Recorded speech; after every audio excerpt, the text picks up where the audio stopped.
energy and carbon. So carbon is a hot topic at the moment. You might know a bit about carbon footprints. In short, everything has a carbon footprint because everything is made, produced, transported, and generally for events, energy usage and travel are the biggest footprints, especially for greenfield events. Different if you're in a city or a town and people can walk. So the starting point always with energy is monitoring and measuring. And if that's the only thing you write on your action plan today, monitoring and measuring is the really important starting point. Because we can't make changes if we don't know what we've monitored and measured, or we don't know what we're trying to change. And there's some free tools to use. So Julie's Bicycle has a really great tool. Trace is for corporate events and very thorough. So what is happening to address climate in the arts? So there's the Gallery Climate Coalition, not so relevant to you guys. Sustainable Arts in Leeds have a plan to be net zero. The Live have got a live green commitment for people who work in the live industries. The Tour Production Group have a 10-point request list for venues and tours, so this is like a rider. The Green Theatre Book has an initiative for theatres, so this is one to look at if you're at a theatre. And Culture Declares, so there's 1,750 arts organisations who've declared a climate emergency. If you're a venue, these are some things that venues are doing. So the Spotlight Group is looking to reduce their carbon impacts. They have got rooftop honeybee hives, not necessarily for carbon reduction, a sustainable procurement plan. They're teaching their staff carbon literacy, and their creative programming is talking about the climate emergency. If you're interested in carbon literacy training in Cornwall, Greenworks do carbon literacy training. I think it's free, maybe not. Anyway, we did it at work 2 weeks ago. The whole organisation did carbon literacy training. It's really in depth. Yeah. Impressive, but probably a good thing to do. So, has anyone heard about net zero? Mm-hmm. Yeah, something the government's going on about, or not the government, that they should be doing. So what does this mean? So net zero refers to the balance between the amount of greenhouse gases that we're producing and the amount that's being sequestered or absorbed by the atmosphere. And the idea with net zero is that the amount that we're adding is no more than the amount we're taking away. So it doesn't mean that we've got to completely stop producing carbon. It means that we need to reduce it and improve the way that we're capturing carbon. So the idea is that it's again that reduction piece. So it's not just about coming up with some technology that's going to solve all our problems. It's not just about planting lots of trees. It's about reducing it from the first instance. And this is the trajectory that the Carbon CCC have created for the government. And so by 2030, we should have reduced at least 68% of our carbon emissions, because then the idea is that then we will roll into 2050. So that's the plan. Has anyone heard about science-based targets? So there's lots of carbon jargon. Ready, carbon jargon time. Drink the coffee, because this is going to be a bit on the mind-blown side. So has anyone heard about the Paris climate talk? So the COPs.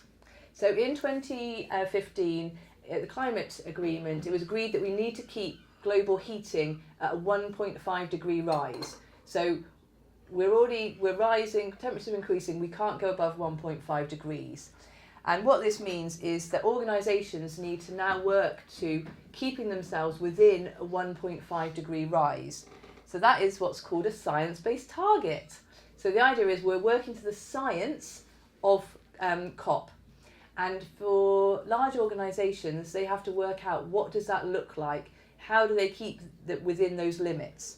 Luckily, for small organisations, it means a 50% reduction of scope 1 and 2 emissions, which we'll talk about next. So that's simple. So get some baseline data, understand what your emissions are, and then the challenging bit, reduce it by 50%. But it's a simple model to follow.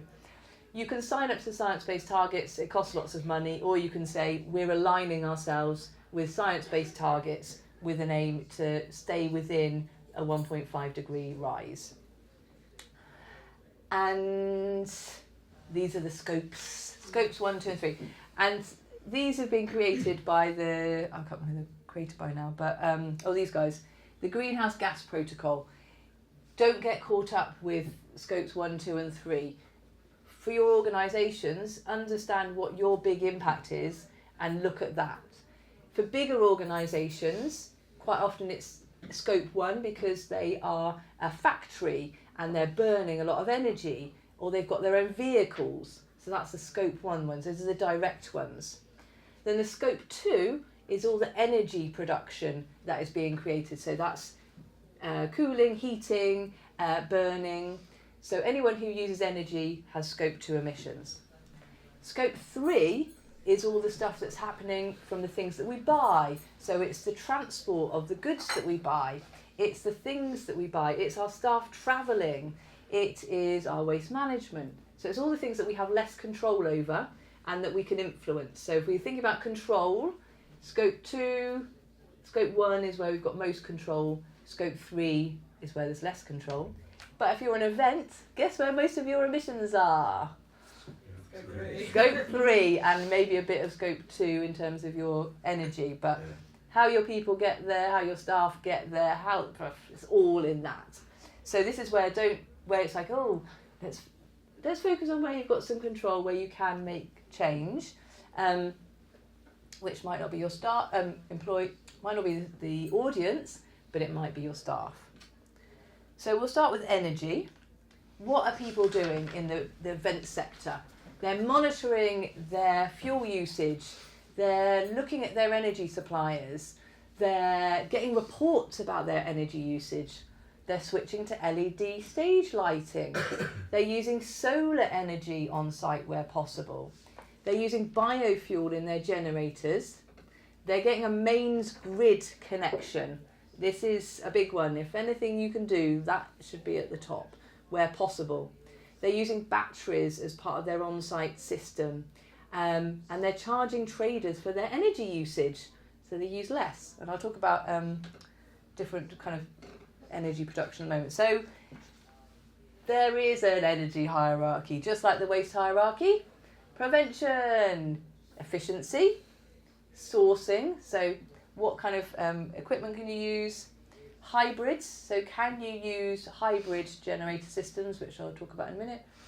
And is there other alternative fuels, like HVO is made from vegetable oil. So, who does use generators?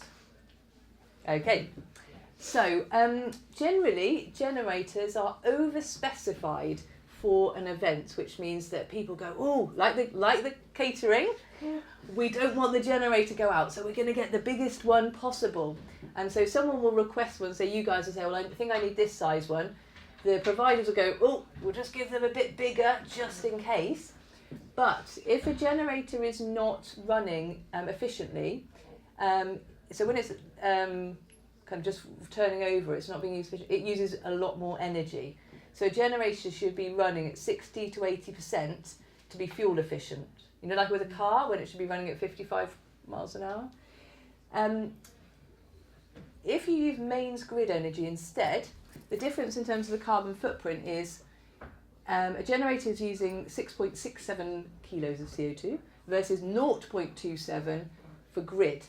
So if you've got an event that you can plug in at the grid, if you can plug anything into your grid at your venue, you will be saving your carbon footprint and, of course, your fuel costs for filling up diesel generators. So what can you use instead of a diesel generator? So now there are these preloaded battery packs, which are generators that are pre-charged. They use them a lot on construction sites. So it's basically like a pre-charged battery. So it's charged with grid energy. There's hybrid battery and fuel combos. So some of it's got the hybrid, some of it you're putting the fuel in. There's LPG generators and there's hydrogen fuel ones. And there's also generators that you can put this waste vegetable oil in as well. So, but for all the complexity, you know, if you're thinking, oh, where can you get to the grid? That will be the first question. And if you have to use a diesel generator, can you make sure it's the right size? And if you're interested in that, I've got some specifying sheets which you can use to test. And I did an event, I audited an event for a very well-known drinks brand, and one of the generators was looking at 4%. 4%! And they just had the biggest generators on site. One of their generators was generating a kettle for the for the crew. I know, for like, I don't know, for the fire crew. They had a whole generator for a kettle. I mean, kettles use a lot of energy. So, buildings, probably more relevant to some of you guys here. So, this artist village has been doing things to reduce their energy. So they have improved their insulation, they've addressed their window glazing, they've put solar shading. So this is for venues where, you know, they've got air conditioning kicking in, rather than the air conditioning kicking in, stop the sun coming in the first instance. Efficient boilers, LED lighting, and using low energy ventilation systems. So again, trying to work with cooling the space naturally rather than using air conditioning. And they've got now ground source heat pumps and solar thermal water systems. I'm not going to go into the technicalities of them because I don't know them. They got funding, I think, to do all these things. They definitely got funding. Yeah. But something that everybody could address or think about. So a GP surgery was wondering why their energy bills were so high at night. So what they did was they did some testing and they put some monitors in some rooms overnight, and they could see that, weird, no one's here, lots of energy being used. And what it was all the plug sockets that were left in, everyone's phone chargers, or the printers that were in sleep mode, and all their equipment. And so they started to turn things off at the wall. They had a what was it called? An electrical responsibility plan. So they put everything on extension cables. End of the day, turned it off. They reduced, so this is from their night time, they reduced 29.7% reduction from their nighttime usage, which was potentially over £1,000 saving. So this is something that we can all do in our day-to-day life, is, you know, not leave things on at the wall, put things on sockets, turn them off, and turn off things that are in idling mode. So I'm going to just skip over this one because it's about art, which isn't necessarily relevant to you guys, but classic thing of heating and cooling big spaces for art equipment. Actually, a piece of art could have its own microclimate to manage it better, so that you're not trying to manage a whole space. So what do you do when you're thinking about your equipment? So quite often when we think about energy efficiency, what do you think uses the most electricity in your house? Fridge. An oven, maybe? Okay. What are the things you focus on turning off? Lights. So everyone thinks, oh yeah, save energy, let's address the lighting. So, you know, LED lights. But actually, like you said, things that are heating, things that are hot to touch, things that heat or cool, and where water is involved and they're moving water, use a lot of electricity. So who's got smart meters in their houses? Mm-hmm. It's amazing. If you turn the oven on, zoop, it goes up so quickly. Kettle, zoop, heating water. So getting equipment, choice architecture, that's more efficient at the get-go can help address some of these challenges, especially if you're working with other people. And if you do you work with chefs or do you do the cooking? I work with chefs. So chefs walk into a kitchen, turn all the taps on, turn all the grills on, turn the ovens on, and then go out for a cigarette. Worst case scenario. Actually, at the moment are outside and on grid, so that is good. So asking them just to switch things off. Yeah. Who's got a renewable energy supply? I do at home. When they won't bust. Yeah. So this one a bit challenging current times, but renewables are not at the top of the energy hierarchy because we need to be reducing first and foremost. And quite often, people like, oh, it's all right, it's on the solar, just going to leave it on all day. So the greenest tariffs are the ones where the organisation is getting more energy, they're creating more energy, they're paying for more wind farms or solar. So these are the three that apply.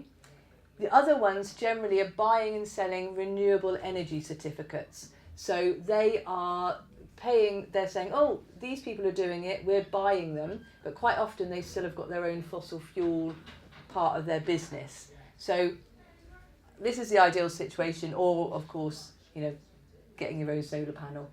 Only practical if you can afford it.